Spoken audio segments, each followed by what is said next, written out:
I'm a big believer in putting boots on the ground, not necessarily into Iran, but taking Kellogg Island and also taking the Strait of Hormuz. Look, we kind of need to do it the way the Romans used to do it.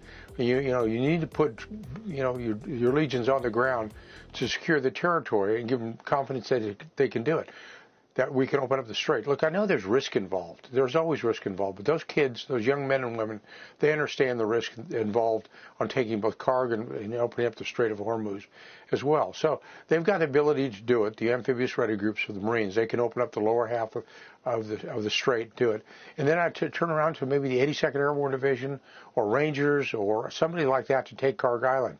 I would be able to control basically the oil outflow of Iran.